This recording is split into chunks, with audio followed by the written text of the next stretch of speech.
Hi guys! Welcome back to my YouTube channel. Naghahanap ka ba ng mautangan online at kailangan mo ng instant cash?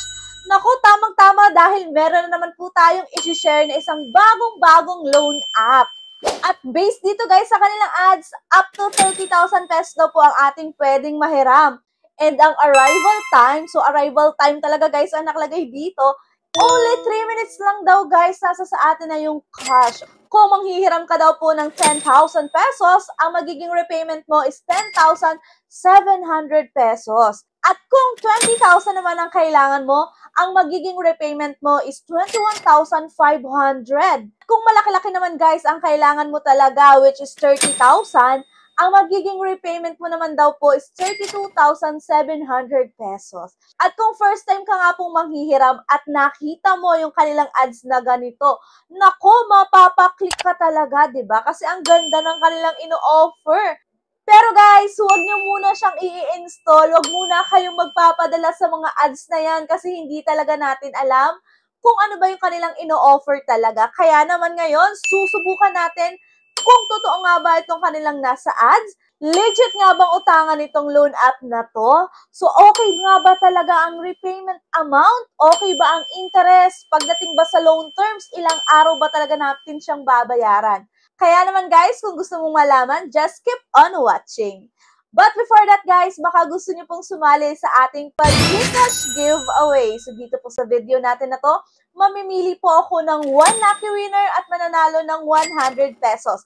At dahil March na nga po, meron na naman po tayong mananalo ng ating pag-grand Gcash giveaway.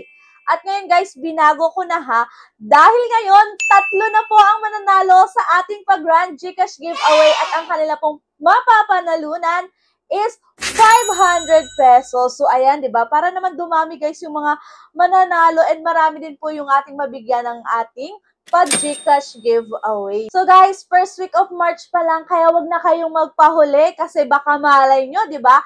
Kayo na ang manalo sa ating pag-grand Gcash giveaway. Ang kailangan nyo lang naman gawin guys is napakasimple lamang. Kailangan nyo lang namang isubscribe itong ating YouTube channel, i-like ang video at mag-iwan ng comment dyan sa comment section.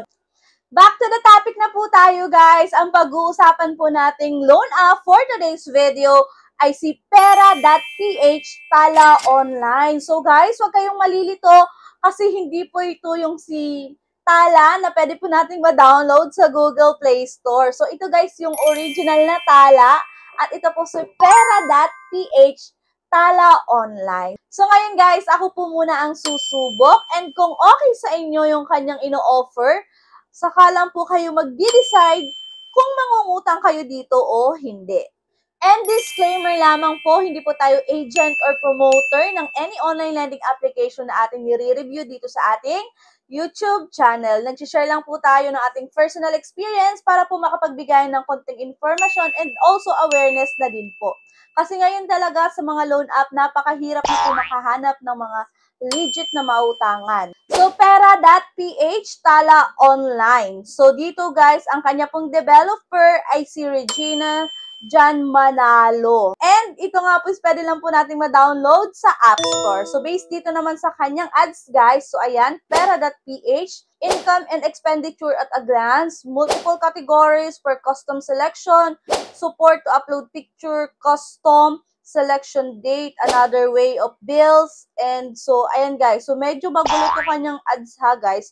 Kasi wala naman nakalagay kung magkano yung kanyang maximum loanable amount. Pero based naman dun sa kanilang ads na nakita natin sa Facebook, is nag-offer siya ng loan. So kaya ngayon guys, susubukan natin kung ano nga ba talaga yung ino-offer ng loan app na to. I-open na po natin si Pera.ph Tala Online. And dito kailangan lang po natin ilagay yung ating active phone number and click send OTP and then click sign in. And then after that guys, mapupunta tayo sa kanyang dashboard. So dito nag-o-offer po siya ng 2,000 pesos up to 70,000 pesos with a loan term of 120 days to 121 days. So isang araw lang guys yung inad dito ha. With daily interest of 0.07%. Pero wait lang guys, kasi hindi pala siya talaga bagong loan app. Nagpalit lang siya ng pangalan. So siya po pala talaga is si Pera Is. So hindi talaga siya bagong loan app. So, papalit-palit lang sila ng pangalan, papalit-palit lang ng developer, pero yun pa rin naman pala, guys. Kaya nako, bago kayo mag-loan sa mga bagong naglalabasan na loan app dyan sa App Store or mapag-Google man, nako, kailangan nyo munang manood ng mga online reviews katulad nito. And dito nga, i-click na natin yung apply now. And guys, narito yung mga information na kailangan natin fill upan. So, unang-una is, we need to verify our identity. So, narito yung mga available IDs, guys. Driving license, PRC, SSS, passport, postal ID, UMID, TIN ID, Voters ID, National ID, Pag-ibig ID, and Health Card. And kailangan lang nating picturean yung ating mapipiling ID and meron din po siya ditong face recognition. So, after that, guys, is personal information. So, alam na natin yan, work information, and emergency contact. So, dito naman, kailangan lang nating maglagay ng tatlong emergency contact. And for the last step, guys, is account information, e-wallet, and bank.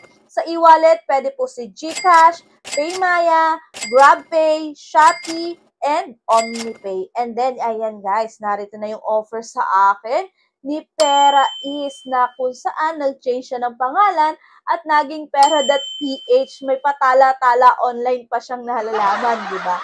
And dito, as usual, guys, so lagi namang 2,000 pesos po yung kanilang offer na kung saan ang product name naman is Pera is, hindi talaga Pera.ph.